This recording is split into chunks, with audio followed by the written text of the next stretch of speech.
Salut à tous, c'est Axel de testmobile.fr, on est au CES à Las Vegas et j'ai dans la main le Alcatel Idol Ultra qui est la variante plus du Alcatel Idol qu'on va également prendre en main. Un point rapide sur les specs, on a un écran 4.7 pouces HD, c'est du AMOLED qui est plutôt beau, vous le verrez juste après. Il tourne sur Android Jelly Bean, 8 mégapixels au niveau de la caméra avec un flash LED, une caméra frontale 1,3 mégapixels qui filme également en 720p.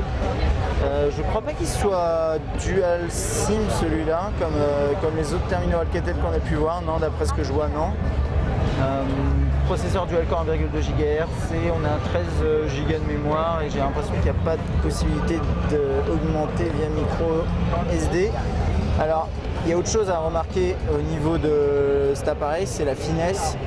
Il fait 6,45 mm d'épaisseur, ce qui est plutôt sympa et donc ça le situe plus fin, il me semble, que le grand S de ZTE. Mais bon, après, c'est une question de chiffres, hein, mais il est vraiment très fin, comme vous pouvez le constater là. D'ailleurs, le design est plutôt réussi, hein. Moi j'aime bien. Ici on l'a en soft touch, en version rouge. Vous les voyez peut-être un petit peu en bas, je ne vais pas pouvoir bouger la caméra, mais on a quelques variantes, dont certaines avec des revêtements métalliques dessus. Bon, je ne sais pas exactement lesquelles seront vendues chez nous. On va faire un tour sur le design. Donc écran 4.7 pouces, au-dessus on a la caméra frontale, ici on a le bouton on-off, verrouiller, déverrouiller, là le port USB, micro USB, là on a le volume, là on a le micro. Voilà, l'appareil photo, 8 mégapixels, le flash, le haut-parleur, c'est à peu près tout. Et moi je trouve que niveau design il est vraiment sympathique, quoi. Ok, on va regarder rapidement l'interface et ce que j'ai remarqué c'est qu'il y a une surcouche vraiment différente que sur le Scribe qu'on a pu voir juste avant. Donc là on a sur l'écran de déverrouillage la possibilité d'accéder rapidement à telle ou telle fonctionnalité comme vous pouvez le voir là. Et ensuite après hop on arrive dans l'OS et il n'y a pas de pinch ici, c'est pas grave. On a quelques fonctionnalités là en accès rapide pour gérer différents paramètres comme d'habitude, hein. Les notifications bien entendu. Si je reste appuyé, on a la galerie, on a le changement du fond d'écran, etc. Là, on a les widgets dans le menu, les applications téléchargées, les applications installées. Ici, dans un thème avec des widgets, avec des icônes plutôt métalliques, c'est assez intéressant. Ok, je voulais voir s'il y avait... Attendez, pas de multitâche, c'est normal. Non, c'est pas normal. Je vais ouvrir différents trucs. Bon, je sais pas pourquoi le multitâche ne veut pas s'ouvrir, bon c'est pas grave, hein.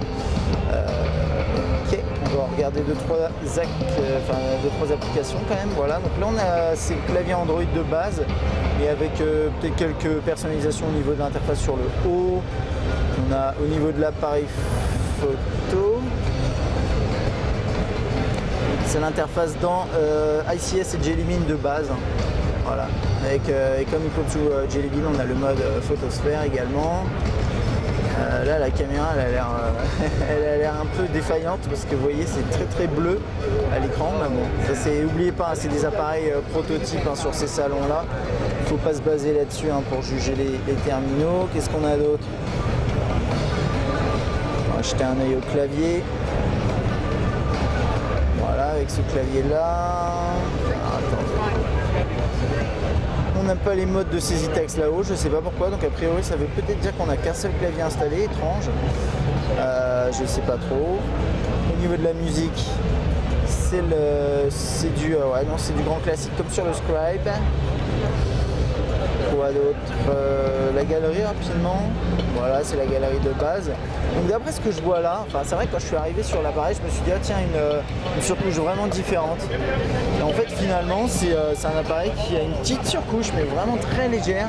Et puis ensuite après quand on manipule l'appareil, c'est surtout en fait des icônes qui ont été changées. Et ce qui est ensuite après derrière, c'est du Jelly Bean quasiment de base. Sur un terminal très fin avec un design plutôt réussi. En soi moi ça me dérange pas, je trouve ça assez sympathique, il ne manque plus que le prix, il faudra voir ça, là je ne l'ai pas en tête, je ne sais pas s'il a été annoncé, mais apparemment non, et donc voilà, bon, en tout cas il y a pas mal de couleurs aussi, hein, comme vous les voyez ici, il y a toutes ces couleurs là et ça peut être assez sympa en fonction de celles qui seront vendues chez nous. Voilà, à bientôt.